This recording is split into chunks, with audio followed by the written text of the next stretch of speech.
ವೈಜ್ಞಾನಿಕ ಜೀವನ ಜನನ ವಿಲಿಯಂ ಹೆನ್ರಿ ಗೇಟ್ಸ್ ಅಕ್ಟೋಬರ್ 28, 1955 ರಂದು ವಾಷಿಂಗ್ಟನ್ನ ಸಿಯಾಟಲ್ನಲ್ಲಿ ಜನಿಸಿದರು. ಅವರ ತಂದೆ ವಿಲಿಯಂ ಹೆನ್ರಿ ಗೇಟ್ಸ್ ಯಶಸ್ವಿ ವಕೀಲರಾಗಿದ್ದರು. ಅವರ ತಾಯಿ ಮೇರಿ ಮ್ಯಾಕ್ಸ್ವೆಲ್ ಶಿಕ್ಷಕರಾಗಿದ್ದರು. ಒಟ್ಟಿಗೆ ಅವರಿಗೆ 3 ಮಕ್ಕಳಿದ್ದರು, ವಿಲಿಯಂ ಮತ್ತು ಅವನ 2 ಸಹೋದರಿಯರು. ಅವನ ಹೆಸರು ವಿಲಿಯಂ ಹೆನ್ರಿ ಗೇಟ್ಸ್ ಆಗಿದ್ದರಿಂದ ಅವನ ಅಜ್ಜಿ ಅವನಿಗೆ ಟ್ರೆ ಎಂದು ಅಡ್ಡ ಹೆಸರು ಹಾಕಿದರು, ಇದರರ್ಥ 3. William henry Gates bill Gates ಆದದ್ದು ಹೇಗೆ? ಮಧ್ಯಯುಗದಲ್ಲಿ ಹುಟ್ಟಿದ ಒಂದು ಸಂಪ್ರದಾಯವಿದೆ, ಇದನ್ನು ಅಕ್ಷರ ವಿನಿಮಯ ಎಂದು ಕರೆಯಲಾಗುತ್ತದೆ. ಮೃದುವಾದ ಅಕ್ಷರಗಳಿಗಿಂತ ಕಠಿಣ ವ್ಯಂಜನಗಳನ್ನು ಉಚ್ಚರಿಸಲು ಸುಲಭವಾದ ಕಾರಣ ಹೆಸರಿನ ಮೊದಲ ಅಕ್ಷರವನ್ನು ಹೆಚ್ಚಾಗಿ ಇನ್ನೊಂದು ಅಕ್ಷರದಿಂದ ಬದಲಾಯಿಸಲಾಗುತ್ತದೆ.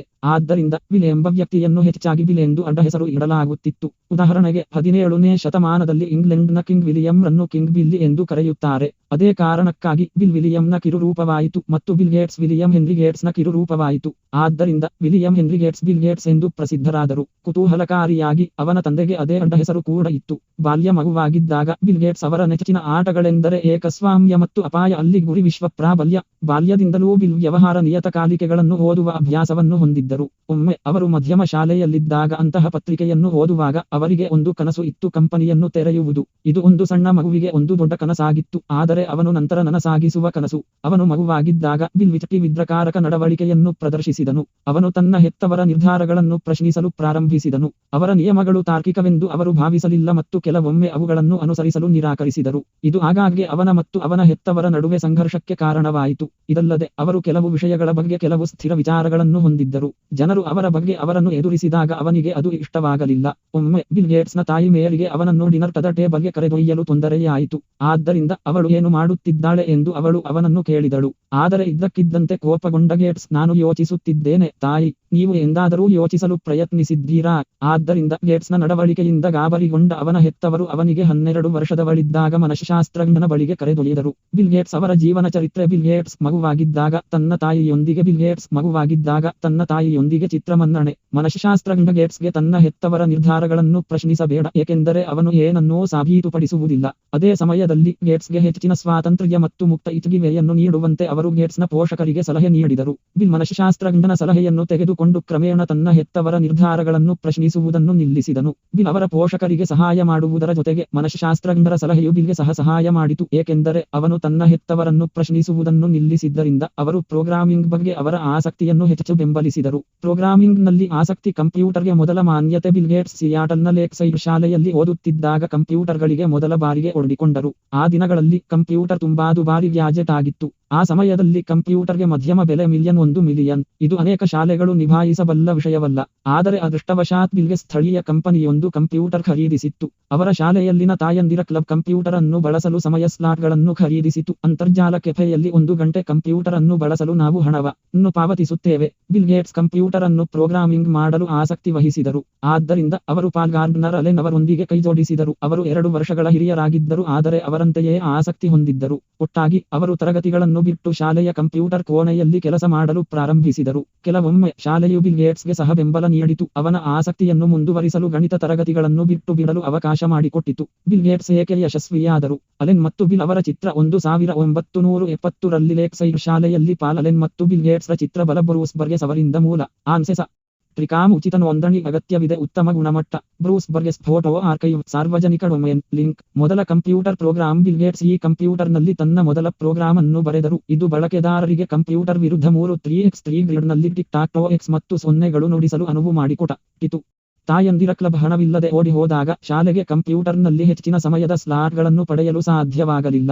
ಆದ್ದರಿಂದ ಬಿಲ್ ಅಲೆನ್ ಮತ್ತು ಅವರ ಸ್ನೇಹಿತರು ಕಂಪ್ಯೂಟರ್ ಸೆಂಟರ್ ಕಾರ್ಪೊರೇಷನ್ನಲ್ಲಿ ಮೈಕ್ರೋ ಕಂಪ್ಯೂಟರ್ಗಳನ್ನು ಬಳಸಲು ಪ್ರಾರಂಭಿಸಿದರು. ಅವರು ಶೀಘ್ರದಲ್ಲೇ ವ್ಯವಸ್ಥೆಯಲ್ಲಿನ ದೋಷಗಳನ್ನು ಕಂಡುಕೊಂಡರು ಮತ್ತು ತಮ್ಮ ಕಂಪ್ಯೂಟರ್ಗಳನ್ನು ಉಚಿತವಾಗಿ ಬಳಸಲು ಅದನ್ನು ಬಳಸಿಕೊಳ್ಳಲು ಪ್ರಾರಂಭಿಸಿದರು. ಕಂಪನಿಯು ಅಂತಿಮವಾಗಿ ಕಂಡುಕೊಂಡಾಗ ಕಂಪ್ಯೂಟರ್ ಸಮಯಕ್ಕೆ ಬದಲಾಗಿ ವ್ಯವಸ್ಥೆಯಲ್ಲಿ ದೋಷಗಳನ್ನು ಕಂಡುಹಿಡಿಯಲು ಅವರು ಮುಂದಾದರು. ಅವರ ಪ್ರಸ್ತಾಪಕ್ಕೆ ಕಂಪನಿ ಒಪ್ಪಿದಾಗ ಅವರು ಕಂಪನಿಯ ಕಚೇರಿಗೆ ಹೋದರು. ಅಲ್ಲಿ ಅವರು ಫೋರ್ಟ್ರಾನ್ ಮತ್ತು ಯಂತ್ರ ಭಾಷೆಯಂತಹ ಪ್ರೋಗ್ರಾಮಿಂಗ್ ಭಾಷೆಗಳನ್ನು ಕಲಿಯಲು ಪ್ರಾರಂಭಿಸಿದರು. ಇದರಲ್ಲಿ ಕಂಪನಿಯ ಮೂಲ ಕೋಡ್ ಬರೆಯಲಾಗಿದೆ. ಅವನಿಗೆ 14 ವರ್ಷದವನಿದ್ದಾಗ ಬಿಲ್ ಮತ್ತು ಅಲೆನ್ ಕಂಪ್ಯೂಟರ್ ಪ್ರೋಗ್ರಾಂ ಅನ್ನು ಬರೆದರು. ಅದು ಶಾಲೆಯ ಕಂಪ್ಯೂಟರ್ ವೇಳಾಪಟ್ಟಿ ವ್ಯವಸ್ಥೆಯನ್ನು ಗಣಕೀಕರಿಸಿತು. ಅಲೆನ್ ಈಗಾಗಲೇ ಕಾಲೇಜಿನಲ್ಲಿದ್ದ ಕಾರಣ ಅವರು ಕಾರ್ಯಕ್ರಮವನ್ನು ಬರೆದರು. ಇದರಿಂದಾಗಿ ಹುಡುಗಿಯರ ತರಗತಿಯಲ್ಲಿ ಬಿಲ್ ಒಬ್ಬನೇ ಹುಡುಗ. 3 ವರ್ಷಗಳ ನಂತರ ಅವರು ಸಿಯಾಟಲ್ನಲ್ಲಿನ ಸಂಚಾರ ಹರಿವನ್ನು ಅಳೆಯುವ ಟ್ರಾಫೋಡೇಟಾ ಎಂಬ ಮತ್ತೊಂದು ಕಾರ್ಯಕ್ರಮವನ್ನು ಬರೆದರು. ಕಾರ್ಯಕ್ರಮಕ್ಕೆ ಹೆಚ್ಚಿನ ಬೇಡಿಕೆಯಿತ್ತು. ಆದ್ದರಿಂದ ಅವರು ಅದನ್ನು ಸ್ಥಳೀಯ ಸರ್ಕಾರಕ್ಕೆ ಮಾರಿ 20,000 ಮಾಡಿದರು.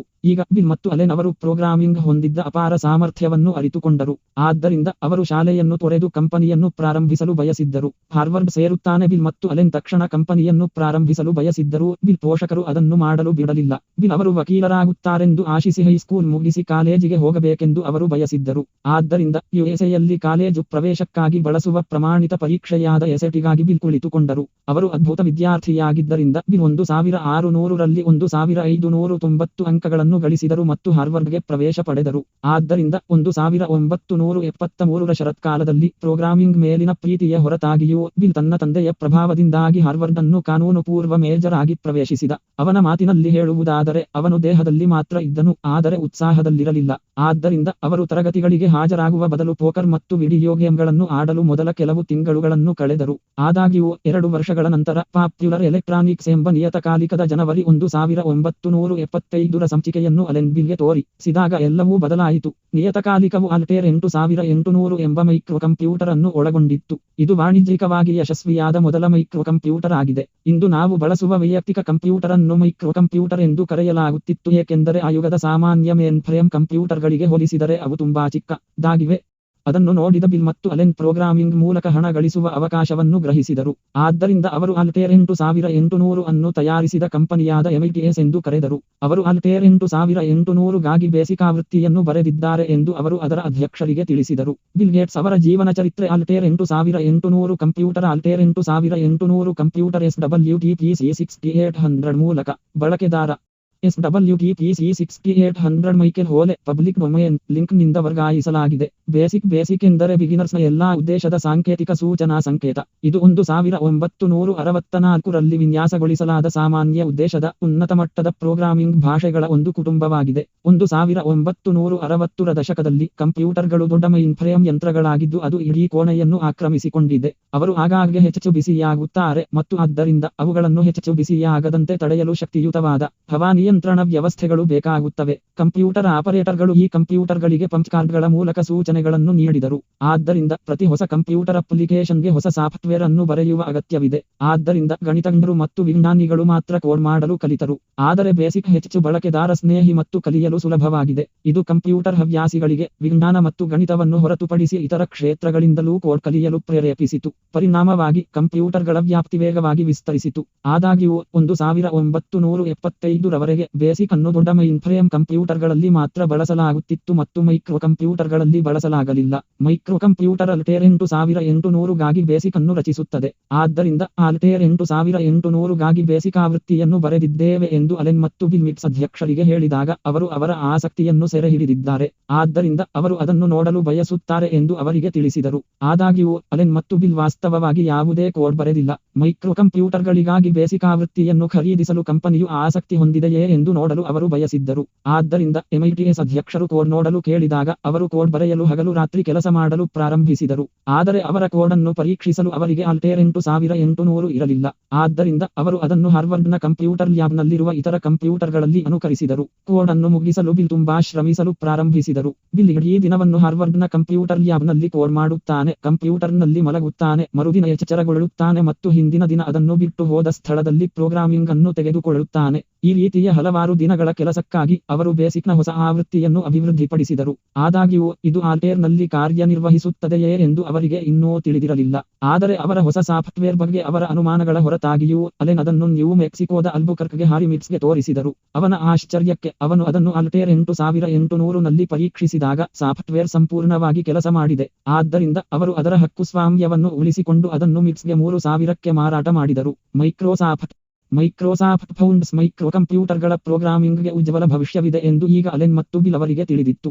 ಆದ್ದರಿಂದ ಅಲೆನ್ ಬಿಲ್ ಅನ್ನು ಕಾಲೇಜಿನಿಂದ ಹೊರಗುಳಿಯುವಂತೆ ಮನವೊಲಿಸಿದರು. ಒಟ್ಟಾಗಿ ಅವರು ಅಲ್ಬುಕರ್ಕ್ಗೆ ತೆರಳಿ 1975ರಲ್ಲಿ ಮೈಕ್ರೋಸಾಫ್ಟ್ ಅನ್ನು ಸ್ಥಾಪಿಸಿದರು. ಮೈಕ್ರೋ ಕಂಪ್ಯೂಟರ್ ಸಾಫ್ಟ್ವೇರ್ನ ಕಿರುರೂಪವಾದ ಈ ಹೆಸರು ಆರಂಭದಲ್ಲಿ ಮೈಕ್ರೋ ಮತ್ತು ಸಾಫ್ಟ್ ನಡುವೆ ಹೈಫನ್ ಹೊಂದಿತ್ತು. ಆದರೆ ಹೈಫನ್ ನಂತರ ತೆಗೆದುಹಾಕಲಾಯಿತು. ಬಿಲ್ ಗೇಟ್ಸ್ ಅವರ ಜೀವನ ಚರಿತ್ರೆ ಜರ್ಮನಿಯ ಮ್ಯೂನಿಚ್ನಲ್ಲಿರುವ ಮೈಕ್ರೋಸಾಫ್ಟ್ನ ಲಾಮ್ಲೋಗ್ನ ಮಿಟ್ಸ್ ಕಂಪನಿಯ ಅಲೆನ್ ಮತ್ತು ಬಿಲ್ ಕೋಡ್ ಬರೆದರು. ಶೀಘ್ರದಲ್ಲೇ ಅದನ್ನು ದೊಡ್ಡ ಕಂಪನಿಯು ಸ್ವಾಧೀನಪಡಿಸಿಕೊಂಡಿತು.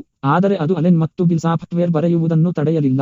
ಅವರು ಆಪಲ್, ಕ್ಯಾಂಡಿ ಕಾರ್ಪ್ ಮತ್ತು ಕೊಮೊಡೋರ್ನಂತಹ ಇತರ ಸ್ಟಾರ್ಟ್ಅಪ್ಗಳಿಗೆ ಸಾಫ್ಟ್ವೇರ್ ಬರೆಯುವುದನ್ನು ಮುಂದುವರೆಸಿದರು. 1979ರಲ್ಲಿ ಅವರು ಸಿಯಾಟಲ್ಗೆ ತೆರಳಿದರು. ಅನ್ನು ರಚಿಸುತ್ತದೆ. ಶೀಘ್ರದಲ್ಲೇ ಮೈಕ್ರೋಸಾಫ್ಟ್ ತನ್ನ ಕಂಪ್ಯೂಟರ್ ಸಾಫ್ಟ್ವೇರ್ಗಾಗಿ ಪ್ರಸಿದ್ಧವಾಗಲು ಪ್ರಾರಂಭಿಸಿತು. ಆದ್ದರಿಂದ ಆ ಸಮಯದಲ್ಲಿ ಅತಿದೊಡ್ಡ ಕಂಪ್ಯೂಟರ್ ತಯಾರಕ ಐಬಿಎಂ ಮೈಕ್ರೋಸಾಫ್ಟ್ನ ಬಾಗಿಲು ಬಡಿಯಿತು. ತಮ್ಮ ಮೊದಲ ಮೈಕ್ರೋ ಕಂಪ್ಯೂಟರ್ ಐಬಿಎಂ ಪಿಸಿಗೆ ಬಿಲ್ ಬಳಸಬಹುದಾದ ಆಪರೇಟಿಂಗ್ ಸಿಸ್ಟಮ್ ಇದೆಯೇ ಎಂದು ತಿಳಿಯಲು ಅವರು ಬಯಸಿದ್ದರು.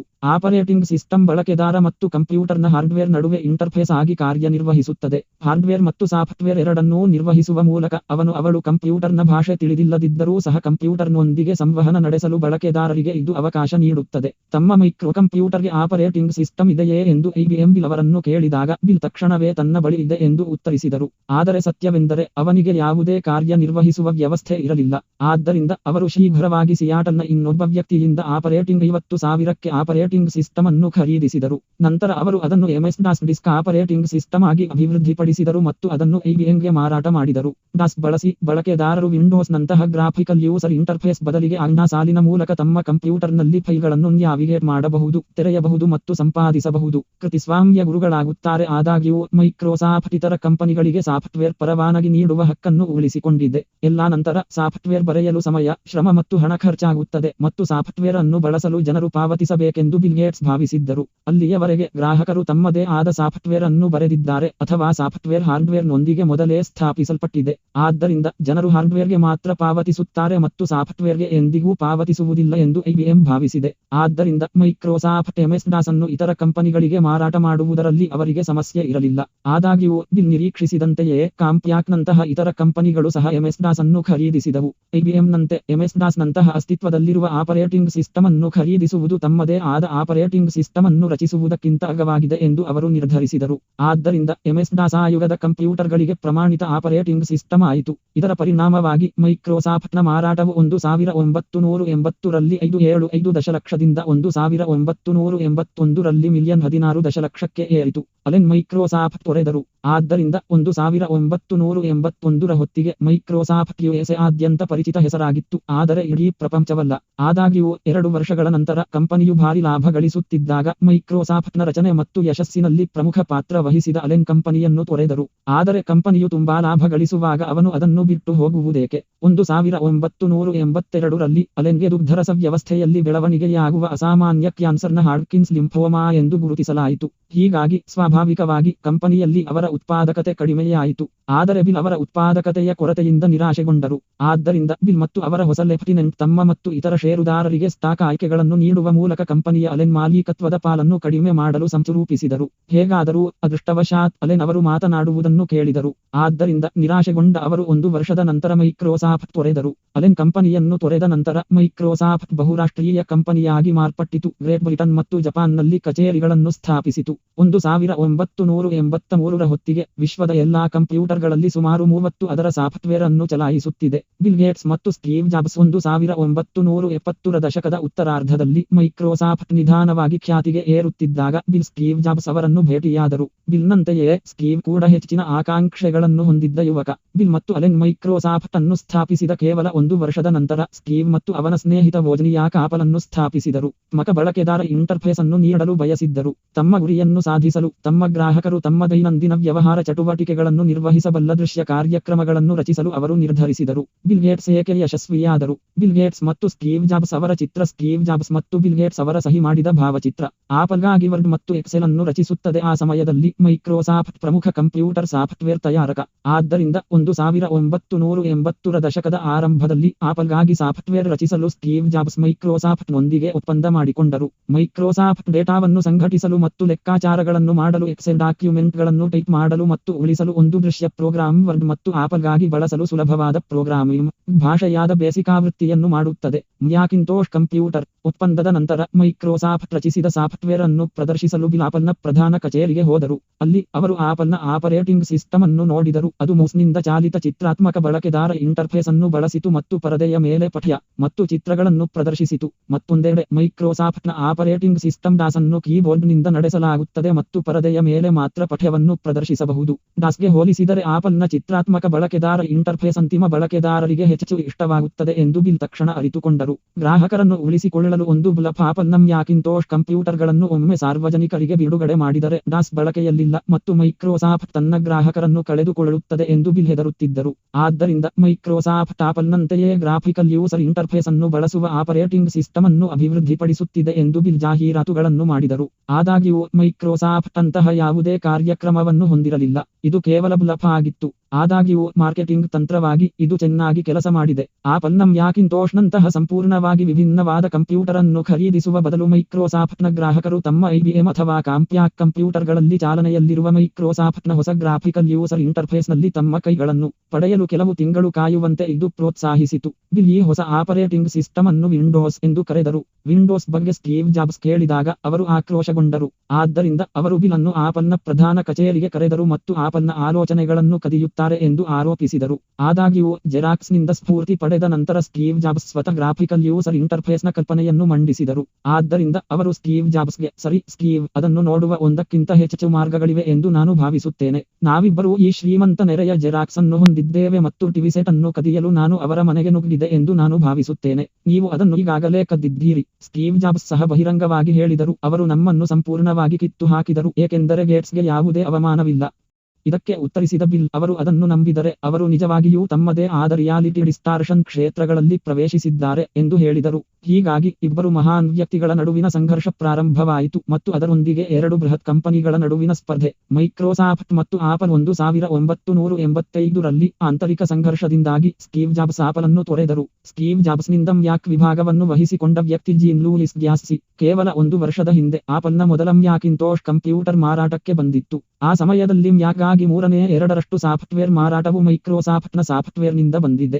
ಆದ್ದರಿಂದ ಆಪಲ್ ತನ್ನ ಮ್ಯಾಕಿಂಟೋಶ್ ಆಪರೇಟಿಂಗ್ ಸಿಸ್ಟಮ್ ಅನ್ನು ಇತರ ತಯಾರಕರಿಗೆ ಪರವಾನಗಿ ನೀಡಬೇಕೆಂದು Bill Gates Apple CEO John ಸ್ಕಲ್ಲಿಗೆ ಶಿಫಾರಸು ಮಾಡಿದರು. ಹಾಗೆ ಮಾಡುವುದರಿಂದ ಆಪಲ್ ಮ್ಯಾಕಿಂಟೋಶ್ನ ಆಪರೇಟಿಂಗ್ ಸಿಸ್ಟಮ್ ಅನ್ನು ವೈಯಕ್ತಿಕ ಕಂಪ್ಯೂಟರ್ಗಳಿಗೆ ಸ್ಟ್ಯಾಂಡರ್ಡ್ ಇಂಟರ್ಫೇಸ್ ಆಗಿ ಸ್ಥಾಪಿಸಬಹುದು. ಮೈಕ್ರೋಸಾಫ್ಟ್ ಕೆಲವು ವರ್ಷಗಳ ಹಿಂದೆ ಡಾಸ್ ಅನ್ನು ಹೊರಗಿನ ಉತ್ಪಾದಕರಿಗೆ ಪರವಾನಗಿ ನೀಡುವ ಮೂಲಕ ಸ್ಟ್ಯಾಂಡರ್ಡ್ ಆಪರೇಟಿಂಗ್ ಸಿಸ್ಟಮ್ ಅನ್ನು ಮಾಡಿದಂತೆ. ಹೀಗಾಗಿ ಯಾರಾದರೂ ತನ್ನ ಕಂಪ್ಯೂಟರ್ ಅನ್ನು ಖರೀದಿಸಿದಾಗ ಆಪಲ್ ಕೇವಲ ಹಣವನ್ನು ಗಳಿಸುವುದಿಲ್ಲ, ಆದರೆ ಯಾರಾದರೂ ಮ್ಯಾಕಿಂಟೋಶ್ನ ಆಪರೇಟಿಂಗ್ ಸಿಸ್ಟಮ್ನೊಂದಿಗೆ ಐಬಿಎಂ ಅಥವಾ ಕಾಂಪ್ಯಾಕ್ ಕಂಪ್ಯೂಟರ್ ಅನ್ನು ಖರೀದಿಸಿದಾಗ ಇನ್ನೂ ಹೆಚ್ಚಿನ ಲಾಭವನ್ನು ಗಳಿಸುತ್ತದೆ. ಅವರ ಪರವಾನಗಿದಾರರೊಂದಿಗೆ ಸಾಕಷ್ಟು ಸಮಾಲೋಚಿಸಿದ ನಂತರ ಆಪಲ್ನ ಸಿಇಒ ಸ್ಕಲ್ಲಿ ಅಂತಹ ಕ್ರಮವು ಆಪಲ್ಗೆ ಸಹ ಪ್ರಯೋಜನವನ್ನು ನೀಡುತ್ತದೆ ಎಂದು ನಿರ್ಧರಿಸಿತು.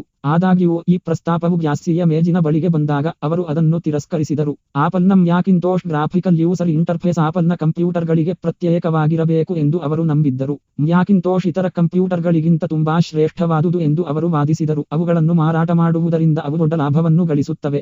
ಆಪಲ್ ಅನ್ನು ಮಾರುಕಟ್ಟೆಯಲ್ಲಿ ಇರಿಸಲು ಅವರು ಸಾಫ್ಟ್ವೇರ್ ಮಾರಾಟವನ್ನು ಅವಲಂಬಿಸಬೇಕಾಗಿಲ್ಲ ಏಕೆಂದರೆ ಅವರ ಹಾರ್ಡ್ವೇರ್ ಅತ್ಯುತ್ತಮವಾಗಿತ್ತು. ಇದಲ್ಲದೆ ಅವರು ಬಿಲ್ ಅನ್ನು ನಂಬಲಿಲ್ಲ. ಬಿಲ್ ಅವರನ್ನು ಹಾಳು ಮಾಡಲು ರಹಸ್ಯ ಯೋಜನೆಯನ್ನು ಹೊಂದಿರಬಹುದು ಎಂದು ಅವರು ಭಾವಿಸಿದರು. ಬಿಲ್ ಗೇಟ್ಸ್ನ ಮಾರ್ಕೆಟಿಂಗ್ ಪ್ರತಿಭೆ ಅವರ ಪ್ರಸ್ತಾಪವನ್ನು ತಿರಸ್ಕರಿಸಿದ ಕಾರಣ ಆಪಲ್ನ ಯಶಸ್ಸನ್ನು ಲಾಭದಾಯಕವಾಗಿಸುವ ಬಿಲ್ ಕನಸುಗಳು ವಿಫಲವಾದವು. ಇದರರ್ಥ ಮ್ಯಾಕಿಂಟೋಶ್ನ ಆಪರೇಟಿಂಗ್ ಸಿಸ್ಟಮ್ ಆಪಲ್ ಕಂಪ್ಯೂಟರ್ಗಳಲ್ಲಿ ಮಾತ್ರ ಕಾರ್ಯನಿರ್ವಹಿಸುತ್ತದೆ. ಐಬಿಎಂ ಅಥವಾ ಕಾಂಪ್ಯಾಕ್ ಬಳಕೆದಾರರು ಆಪಲ್ನ ಉತ್ತಮ ಗ್ರಾಫಿಕ್ ಇಂಟರ್ಫೇಸ್ ಅನ್ನು ಅನುಭವಿಸಲು ಬಯಸಿದರೆ ಅವಳು ಆಪಲ್ನ ಕಂಪ್ಯೂಟರ್ ಅನ್ನು ಖರೀದಿಸಬೇಕಾಗುತ್ತದೆ. ಬೇರೆ ದಾರಿಯಿಲ್ಲ.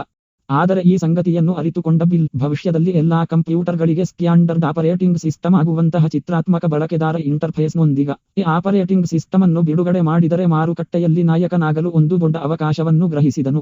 ವಿಂಡೋಸ್ 10 ನಿಧಾನ ಮತ್ತು ತೊಡಕಿನ ಆದ್ದರಿಂದ 1985ರಲ್ಲಿ ಬಿಲ್ ವಿಂಡೋಸ್ ಬಗ್ಗೆ ಸಾರ್ವಜನಿಕ ಘೋಷಣೆ ಮಾಡಿದ ಸುಮಾರು 2 ವರ್ಷಗಳ ನಂತರ ಮೈಕ್ರೋಸಾಫ್ಟ್ ವಿಂಡೋಸ್ 10 ಅನ್ನು ಪ್ರಾರಂಭಿಸಿತು. ಆದರೆ ಬಿಲ್ ನಿರೀಕ್ಷೆಗೆ ವಿರುದ್ಧವಾಗಿ ವಿಂಡೋಸ್ ದೊಡ್ಡ ಯಶಸ್ಸನ್ನು ಗಳಿಸಲಿಲ್ಲ. ಇದನ್ನು ಪ್ರಾರಂಭಿಸಿದಾಗ ವಿಂಡೋಸ್ ಬಹಳ ನಿಧಾನ ಮತ್ತು ತೊಡಕಿನದ್ದಾಗಿತ್ತು. ಮ್ಯಾಕಿಂಟೋಶ್ನ ಆಪರೇಟಿಂಗ್ ಸಿಸ್ಟಮ್ ಜೊತೆಗೆ ಮಾರುಕಟ್ಟೆಯಲ್ಲಿನ ಇತರ ಆಪರೇಟಿಂಗ್ ಸಿಸ್ಟಮ್ಗಳು ವಿಂಡೋಸ್ 10ಗಿಂತ ಉತ್ತಮವಾಗಿವೆ. ಆದ್ದರಿಂದ ವಿಂಡೋಸ್ 10 ಕಂಪ್ಯೂಟರ್ ಬಳಕೆದಾರರಲ್ಲಿ ಜನಪ್ರಿಯವಾಗಲಿಲ್ಲ. ಆದಾಗ್ಯೂ ಇದು ಆಪಲ್ ಜೊತೆ ಜಗಳಕ್ಕೆ ಕಾರಣವಾಯಿತು. ಬಿಲ್ ಗೇಟ್ಸ್ ಜೀವನ ಚರಿತ್ರೆ ವಿಂಡೋಸ್ 10 ಚಿತ್ರ ಸಾಲಗಳು ಆಪಲ್ ಮತ್ತು ಮೈಕ್ರೋಸಾಫ್ಟ್ ನಡುವಿನ ಸಂಘರ್ಷ. ಸ್ಕಲ್ಲಿ ವಿಂಡೋಸ್ ನೋಡಿದಾಗ ಅವನು ಕೋಪಗೊಂಡನು. ವಿಂಡೋಸ್ನಲ್ಲಿನ ಕೆಲವು ಅಂಶಗಳು ಆಪಲ್ ಅನ್ನು ಹೋಲುತ್ತವೆ. ಆದ್ದರಿಂದ ಅವರು ವಿಂಡೋಸ್ ವಿರುದ್ಧ ಮೊಕದ್ದಮೆ ಹೂಡುವುದು ನಡೆಸುವುದಾಗಿ ಬೆದರಿಕೆ ಹಾಕಿದರು. ಆದರೆ ಬಿಲ್ ಜೆರಾಕ್ಸ್ನಿಂದ ಗ್ರಾಫಿಕಲ್ ಯೂಸರ್ ಇಂಟರ್ಫೇಸ್ಗೆ ಪರವಾನಗಿ ಪಡೆದಿದ್ದರು. ಆದ್ದರಿಂದ ಆಪಲ್ನ ಬೆದರಿಕೆಗೆ ಪ್ರತಿಯಾಗಿ ಮ್ಯಾಕ್ಗಾಗಿ ವರ್ಡ್ ಮತ್ತು ಎಕ್ಸೆಲ್ ಸೇರಿದಂತೆ ಸಾಫ್ಟ್ವೇರ್ ರಚಿಸುವುದನ್ನು ನಿಲ್ಲಿಸುವುದಾಗಿ ಬಿಲ್ ಬೆದರಿಕೆ ಹಾಕಿದರು. ಆದಾಗ್ಯೂ ಆ ಸಮಯದಲ್ಲಿ ಆಪಲ್ನ ಮಾರಾಟವು ಅಷ್ಟು ದೊಡ್ಡದಾಗಿರಲಿಲ್ಲ. ಅವರು ತಿಂಗಳಿಗೆ 50,000 ಮ್ಯಾಕ್ಗಳನ್ನು ಮಾರಾಟ ಮಾಡುವ ನಿರೀಕ್ಷೆಯಿದ್ದರೂ ಅವರು 1985 ರ ಅಂತ್ಯದ ವೇಳೆಗೆ 20,000 ಮ್ಯಾಕ್ಗಳನ್ನು ತಿಂಗಳನ್ನು ಮಾತ್ರ ಮಾರಾಟ ಮಾಡಿದರು. ಇದಲ್ಲದೆ ಮ್ಯಾಕ್ಗಾಗಿ ಸಾಫ್ಟ್ವೇರ್ ಮಾರಾಟದ 2/3 ಭಾಗ ಮೈಕ್ರೋಸಾಫ್ಟ್ನ ಸಾಫ್ಟ್ವೇರ್ನಿಂದ ಬಂದಿದೆ. ಆದ್ದರಿಂದ ಅವರ ಪಾಲುದಾರಿಕೆಯನ್ನು ಮುರಿಯುವುದು ಅವರಿಬ್ಬರಿಗೂ ಪ್ರಯೋಜನಕಾರಿಯಾಗಿರಲಿಲ್ಲ. ಇದಲ್ಲದೆ ವಿಂಡೋಸ್ ಮ್ಯಾಕ್ನ ಗ್ರಾಫಿಕಲ್ ಯೂಸರ್ ಇಂಟರ್ಫೇಸ್ಗೆ ದೊಡ್ಡ ಪ್ರತಿಸ್ಪರ್ಧಿಯಾಗಿರಲಿಲ್ಲ, ಏಕೆಂದರೆ ಅದು ಅಷ್ಟು ಉತ್ತಮವಾಗಿಲ್ಲ. ಆದ್ದರಿಂದ ಅವರು ಒಂದು ಒಪ್ಪಂದಕ್ಕೆ ಬಂದರು. ಆಪಲ್ಗಾಗಿ ಸಾಫ್ಟ್ವೇರ್ ರಚಿಸುವುದನ್ನು ಮುಂದುವರಿಸಲು ಮೈಕ್ರೋಸಾಫ್ಟ್ ಒಪ್ಪಿಕೊಂಡಿತು. ಎಕ್ಸೆಲ್ ಅನ್ನು ಬೇರೆ ಯಾವುದೇ ಉತ್ಪಾದಕರಿಗೆ 2 ವರ್ಷಗಳವರೆಗೆ ಮಾರಾಟ ಮಾಡದಿರಲು ಅವರು ಒಪ್ಪಿಕೊಂಡರು. ಇದಕ್ಕೆ ಪ್ರತಿಯಾಗಿ ವಿಂಡೋಸ್ 10 ನಿಂದ ಪಡೆದ ಸಾಫ್ಟ್ವೇರ್ನಲ್ಲಿ ಬಳಸಲು ಮ್ಯಾಕಿಂಟೋಶ್ನ ದೃಶ್ಯ ಪ್ರದರ್ಶನಗಳನ್ನು ಮೈಕ್ರೋಸಾಫ್ಟ್ಗೆ ಪರವಾನಗಿ ನೀಡಲು ಆಪಲ್ ಒಪ್ಪಿಕೊಂಡಿತು. ಒಪ್ಪಂದದ ನಂತರ ಸ್ಕಲ್ಲಿ ಕಂಪನಿಯನ್ನು ಪುನರ್ರಚಿಸಿದರು. ಶೀಘ್ರದಲ್ಲೇ ಆಪಲ್ನ ಮಾರಾಟವು ಸುಧಾರಿಸಲು ಪ್ರಾರಂಭಿಸಿತು. 1986 ರಲ್ಲಿ ಅವರು ಒಪ್ಪಂದಕ್ಕೆ ಸಹಿ ಹಾಕಿದ 1 ವರ್ಷದ ನಂತರ ಮೈಕ್ರೋಸಾಫ್ಟ್ ಸಾರ್ವಜನಿಕವಾಗಿ ಹೋಯಿತು. ಈ ಕ್ರಮವು ಒಂದು ಅದ್ಭುತ ತಂತ್ರವಾಗಿತ್ತು. ಇದು $61 ಮಿಲಿಯನ್ ಹಣವನ್ನು ಸಂಗ್ರಹಿಸಿತು ಮತ್ತು ಬಿಲ್ ಯುಎಸ್ಎಯ ರಾತ್ರೋರಾತ್ರಿ ಶ್ರೀಮಂತರಲ್ಲಿ ಒಬ್ಬರಾದರು. ವಿಂಡೋಸ್ 2.0 ಬೃಹತ್ ಸುಧಾರಣೆ, ಆದರೆ ಮ್ಯಾಕಿಂಟೋಶ್ನ GUIಗೆ ಹೋಲುತ್ತದೆ. 2 ವರ್ಷಗಳ ನಂತರ ಮೈಕ್ರೋಸಾಫ್ಟ್ ವಿಂಡೋಸ್ 2.0 ಅನ್ನು ಬಿಡುಗಡೆ ಮಾಡಿತು. ವಿಂಡೋಸ್ 2.0 ವಿಂಡೋಸ್ 1.0ಗೆ ಭಾರಿ ಸುಧಾರಣೆಯಾಗಿದೆ. ವಿಂಡೋಸ್ 1.0 ನಲ್ಲಿ ಬಳಕೆದಾರರು ಒಂದೇ ಸಮಯದಲ್ಲಿ ವಿಭಿನ್ನ ಅಪ್ಲಿಕೇಶನ್ಗಳನ್ನು ತೆರೆಯಬಹುದು. ಪ್ರತಿಯೊಂದು ಅಪ್ಲಿಕೇಶನ್ ಪ್ರತ್ಯೇಕ ವಿಂಡೋದಲ್ಲಿ ತೆರೆಯುತ್ತದೆ, ಆದರೆ ಇಂಟರ್ಫೇಸ್ ಅನ್ನು ಟೈಪ್ ಮಾಡಲಾಗಿದೆ ಮತ್ತು ತೆರೆದ ಕಿಟಕಿಗಳ ನಡುವೆ ಯಾವುದೇ ಅಂತರವಿರಲಿಲ್ಲ. ಇದಲ್ಲದೆ ಕಿಟಕಿಗಳು ಒಂದರ ಮೇಲೊಂದರಂತೆ ಅಥವಾ ಒಂದರ ಮೇಲೊಂದು ಜೋಡಿಸಲಾಗುವುದಿಲ್ಲ. ಆದ್ದರಿಂದ ಬಳಕೆದಾರರು ವಿಂಡೋವನ್ನು ಸರಿಸಲು ಬಯಸಿದರೆ ಅವನು ಅದನ್ನು ಇನ್ನೊಂದು ಕಿಟಕಿಯಿಂದ ಆಕ್ರಮಿಸಿಕೊಂಡಿರುವ ಸ್ಥಳಕ್ಕೆ ಸ್ಥಳಾಂತರಿಸಬೇಕಾಗಿತ್ತು. ಇದು ಜಿಗ್ಸಾಪ ಪಜಲ್ ಅನ್ನು ಪ್ಲೇ ಮಾಡುವುದು ಅಥವಾ ಅದನ್ನು ಕಡಿಮೆ ಮಾಡುವುದು. ಇದಲ್ಲದೆ ಇದಕ್ಕೆ ಹೆಚ್ಚಿನ ಹಾರ್ಡ್ವೇರ್ ಸಂಪನ್ಮೂಲಗಳು ಬೇಕಾಗುತ್ತವೆ ಮತ್ತು ಆದ್ದರಿಂದ ತುಂಬಾ ನಿಧಾನವಾಗಿತ್ತು. ಇದು ಪಠ್ಯ ಸಂಪಾದಕ, ನೋಟ್ಪ್ಯಾಡ್, ಗಡಿಯಾರ ಮತ್ತು ಬಣ್ಣದಂತಹ ಪ್ರಾಚೀನ ಅಪ್ಲಿಕೇಶನ್ಗಳನ್ನು ಹೊಂದಿತ್ತು. ಆದಾಗ್ಯೂ ವಿಂಡೋಸ್ 2.0 ವಿಂಡೋಸ್ 1.0ಗಿಂತ ಹೆಚ್ಚು ಶ್ರೇಷ್ಠವಾಗಿತ್ತು. ವಿಂಡೋಸ್ 2.0 ನಲ್ಲಿ ಇಂಟರ್ಫೇಸ್ ಅನ್ನು ಇನ್ನು ಮುಂದೆ ಟೈಪ್ ಮಾಡಲಾಗಿಲ್ಲ. ತೆರೆದ ಕಿಟಕಿಗಳ ನಡುವೆ ಅಂತರವಿತ್ತು ಮತ್ತು ಅವು ಒಂದರ ಮೇಲೊಂದರಂತೆ ಹರಡಬಹುದು. ಮರುಗಾತ್ರಗೊಳಿಸಿದ ಕಿಟಕಿಗಳನ್ನು ಪರದೆಯಾದ್ಯಂತ ಸರಿಸಬಹುದು. ಇದು ಕೂಡ ವೇಗವಾಗಿತ್ತು. ಆದರೆ ಅದಕ್ಕಿಂತ ಮುಖ್ಯವಾಗಿ ಇದು ಮೈಕ್ರೋಸಾಫ್ಟ್ ವರ್ಡ್, ಮೈಕ್ರೋಸಾಫ್ಟ್ ಎಕ್ಸೆಲ್ ಮತ್ತು ಅಲ್ಡಸ್ ಪೇಜ್ ಮೇಕರ್ ಅನ್ನು ಹೊಂದಿದ್ದು, ಇದು ಮುದ್ರಣ ಪ್ರಕಟಣೆಗಳಿಗೆ ದಾಖಲೆಗಳನ್ನು ರಚಿಸಲು ಸಹಾಯ ಮಾಡಿತು. ಇದಲ್ಲದೆ ಇತರ ಕಂಪನಿಗಳು ವಿಂಡೋಸ್ 2.0ಗೆ ಹೊಂದಿಕೆಯಾಗುವ ಅಪ್ಲಿಕೇಶನ್ಗಳನ್ನು ಸಹ ಉತ್ಪಾದಿಸಲು ಪ್ರಾರಂಭಿಸಿದವು. 1 ವರ್ಷದ ನಂತರ ಮೈಕ್ರೋಸಾಫ್ಟ್ ವರ್ಡ್ ಮತ್ತು ಮೈಕ್ರೋಸಾಫ್ಟ್ ಎಕ್ಸೆಲ್ ಅನ್ನು ಮೈಕ್ರೋಸಾಫ್ಟ್ ಆಫೀಸ್ ಎಂಬ ಒಂದೇ ಸೂಟ್ಗೆ ಜೋಡಿಸಿತು. ಇದು ವಿಂಡೋಸ್ 2.0 ಅನ್ನು ಇನ್ನಷ್ಟು ಆಕರ್ಷಕವಾಗಿ ಮಾಡಿತು. ವಿಂಡೋಸ್ 2.0 ಚಿತ್ರಸಾಲಗಳು, ಆದರೆ ಅದರ ಎಲ್ಲಾ ಸುಧಾರಣೆಗಳ ಹೊರತಾಗಿಯೂ ವಿಂಡೋಸ್ 2.0 ಮ್ಯಾಕಿಂಟೋಶ್ನ ಗ್ರಾಫಿಕಲ್ ಯೂಸರ್ ಇಂಟರ್ಫೇಸ್ ಅನ್ನು ವಿಂಡೋಸ್ 1.0ಗಿಂತ ಹೋಲುತ್ತದೆ. ಆಪಲ್ನ ಸಿಇಒ ಸ್ಕಲ್ಲಿ ಅವರು ಮಾಡಿದ ಒಪ್ಪಂದವು ಮ್ಯಾಕಿಂಟೋಶ್ನ ದೃಶ್ಯ ಪ್ರದರ್ಶನಗಳನ್ನು ವಿಂಡೋಸ್ 1 ನಲ್ಲಿ ಮಾತ್ರ ಬಳಸಲು ಮೈಕ್ರೋಸಾಫ್ಟ್ಗೆ ಅನುಮತಿ ನೀಡಿತು ಮತ್ತು ಅದರ ನಂತರದ ಆವೃತ್ತಿಗಳಲ್ಲಿಲ್ಲ ಎಂದು ನಂಬಿದ್ದರು. ಆದ್ದರಿಂದ ಆಪಲ್ ಮೈಕ್ರೋಸಾಫ್ಟ್ ವಿರುದ್ಧ ಮೊಕದ್ದಮೆ ಹೂಡಿತು. ಮೊಕದ್ದಮೆಯು ಮೈಕ್ರೋಸಾಫ್ಟ್ನ ಭವಿಷ್ಯವನ್ನು ಕೊನೆಗೊಳಿಸಬಹುದು. ಮೈಕ್ರೋಸಾಫ್ಟ್ ಯಾವುದೇ ಬದಲಾವಣೆಗಳನ್ನು ಮಾಡಲು ನ್ಯಾಯಾಲಯವು ಆದೇಶಿಸಿದ್ದರೆ ಅದು ತನ್ನ ಉತ್ಪನ್ನಗಳನ್ನು ಅನೇಕ ಕಂಪ್ಯೂಟರ್ಗಳಿಗೆ ಹೊಂದಿಕೆಯಾಗುವುದಿಲ್ಲ ಮತ್ತು ವಿಂಡೋಸ್ ಅನ್ನು ತನ್ನ ಗ್ರಾಹಕರಿಗೆ ಅನಪೇಕ್ಷಿತವಾಗಿಸಬಹುದಿತ್ತು. ಇದಲ್ಲದೆ ವಿಂಡೋಸ್ ಅನ್ನು ಪ್ರಮಾಣಿತ ಆಪರೇಟಿಂಗ್ ಸಿಸ್ಟಮ್ ಆಗಿ ತಲುಪಿಸಿದ ಅನೇಕ ಕಂಪ್ಯೂಟರ್ ತಯಾರಕರ ವ್ಯವಹಾರವನ್ನು ಇದು ತಗ್ಗಿಸಬಹುದು. ಆದರೆ ಅದೃಷ್ಟವಶಾತ್ ಮೈಕ್ರೋಸಾಫ್ಟ್ ಮತ್ತು ಅದರ ಗ್ರಾಹಕರನ್ನು 5 ವರ್ಷಗಳ ಕಾಲ ಹೆದರಿಸಿದ ಈ ಪ್ರಕರಣವನ್ನು 1993 ರಲ್ಲಿ ಮೈಕ್ರೋಸಾಫ್ಟ್ ಪರವಾಗಿ ನಿರ್ಧರಿಸಲಾಯಿತು. ಆಪಲ್ ನೀಡಿದ ಪರವಾನಗಿ ಚಿತ್ರಾತ್ಮಕ ಪ್ರದರ್ಶನಗಳ ಬಳಕೆಯನ್ನು ಒಳಗೊಂಡಿದೆ ಎಂದು ನ್ಯಾಯಾಲಯ ಘೋಷಿಸಿತು. ರೂಡ್ ಬಾಸ್ ಆದರೆ ನ್ಯಾಯಾಲಯದ ಪ್ರಕರಣದ ಯಶಸ್ಸಿನ ಹೊರತಾಗಿಯೂ ಬಿಲ್ ಗೇಟ್ಸ್ ಎಂದಿಗೂ ತೃಪ್ತಿ ಹೊಂದಿರಲಿಲ್ಲ. ಅವನು ಸಂಪೂರ್ಣವಾಗಿ ಸುರಕ್ಷಿತವಾಗಿರಲು ಸಾಧ್ಯವಿಲ್ಲ.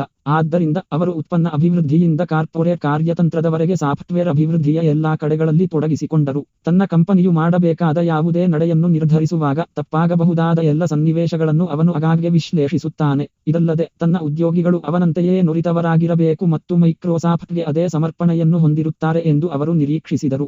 ಆದ್ದರಿಂದ ಅವರು ತಮ್ಮದೇ ಆದ ಆಲೋಚನೆಗಳಲ್ಲಿ ಎಷ್ಟು ವಿಶ್ವಾಸ ಹೊಂದಿದ್ದಾರೆಂದು ಕಂಡುಹಿಡಿಯಲು ಅವರು ಆಗಾಗ್ಗೆ ಅವರಿಗೆ ಸವಾಲು ಹಾಕಿದರು. ಯಾರಾದರೂ ಬಿಲ್ಗೆ ಸಿದ್ಧವಿಲ್ಲದೆ ಹೋದರೆ ಅವಳ ಆಲೋಚನೆಯು ಅವಳು ಕೇಳಿದ ಮೂರ್ಖತನದ ವಿಷಯ ಎಂದು ಹೇಳುತ್ತಾ ಅವಳ ಮೇಲೆ ಗುಂಡು ಹಾರಿಸಬಹುದು. ತನ್ನ ಉದ್ಯೋಗಿಗಳು ತಮ್ಮ ಕೌಶಲ್ಯಗಳ ತಂತ್ರಗಳನ್ನು ಸುಧಾರಿಸಲು ಮತ್ತು ಅವರ ಸ್ವಂತ ಆಲೋಚನೆಗಳ ಬಗ್ಗೆ ವಿಶ್ವಾಸ ಹೊಂದಲು ಇದು ಒಂದು ಅದ್ಭುತ ತಂತ್ರವಾಗಿದ್ದರೂ ಇದು ಒಬ್ಬ ವ್ಯಕ್ತಿಯೊಂದಿಗೆ ಕೆಲಸ ಮಾಡಲು ಕಷ್ಟಕರವಾಗಿಸಿತು. ಮೈಕ್ರೋಸಾಫ್ಟ್ ಹೇಗೆ ನಿರ್ದಯ ಪ್ರತಿಸ್ಪರ್ಧಿಯಾಯಿತು ಎಂಬುದನ್ನು ಅರ್ಥಮಾಡಿಕೊಳ್ಳಲು ಮೈಕ್ರೋಸಾಫ್ಟ್ ನೆಟ್ಸ್ಕೇಪ್ ಅನ್ನು ಹೇಗೆ ಬೆದರಿಸಿದೆ ಎಂಬುದನ್ನು ನಾವು ನೋಡಬೇಕು. ನೆಟ್ಸ್ಕೇಪ್ ಮತ್ತು ಅದರ ಇಂಟರ್ನೆಟ್ ಬ್ರೌಸರ್ ಮೈಕ್ರೋಸಾಫ್ಟ್ ಮತ್ತು ಆಪಲ್ ಗ್ರಾಫಿಕಲ್ ಯೂಸರ್ ಇಂಟರ್ಫೇಸ್ ಅನ್ನು ರಚಿಸುವ ಮೂಲಕ ಕಂಪ್ಯೂಟರ್ ಮಾರುಕಟ್ಟೆಯಲ್ಲಿ ಕ್ರಾಂತಿಯುಂಟು ಮಾಡಿದಂತೆಯೇ ನೆಟ್ಸ್ಕೇಪ್ ಇಂಟರ್ನೆಟ್ ಬ್ರೌಸಿಂಗ್ನಲ್ಲಿ ಕ್ರಾಂತಿಯುಂಟು ಮಾಡಿದ ಕಂಪನಿಯಾಗಿದೆ. 1993ರಲ್ಲಿ ಇಲಿನಾಯ್ಸ್ ವಿಶ್ವವಿದ್ಯಾಲಯದ national centre for super computing applications NCSA ಬಳಕೆದಾರ ಸ್ನೇಹಿ ಇಂಟರ್ನೆಟ್ ಬ್ರೌಸರ್ ಮೊಸಾಯಿಕ್ ಅನ್ನು ಅಭಿವೃದ್ಧಿಪಡಿಸಿತು. ಇದು ಪಾಯಿಂಟ್ ಅಂಡ್ ಕ್ಲಿಕ್ ಇಂಟರ್ಫೇಸ್ ಹೊಂದಿರುವ ಸರಳ ಚಿತ್ರಾತ್ಮಕ ಬ್ರೌಸರ್ ಆಗಿತ್ತು. ಇದು ಬಳಕೆದಾರರಿಗೆ ಡಾಕ್ಯುಮೆಂಟ್ಗಳನ್ನು ಅಪ್ಲೋಡ್ ಮಾಡಲು ಮತ್ತು ಇತರ ಡಾಕ್ಯುಮೆಂಟ್ಗಳಿಗೆ ಹೈಪರ್ಲಿಂಕ್ಗಳನ್ನು ರಚಿಸಲು ಅನುವು ಮಾಡಿಕೊಡುತ್ತದೆ.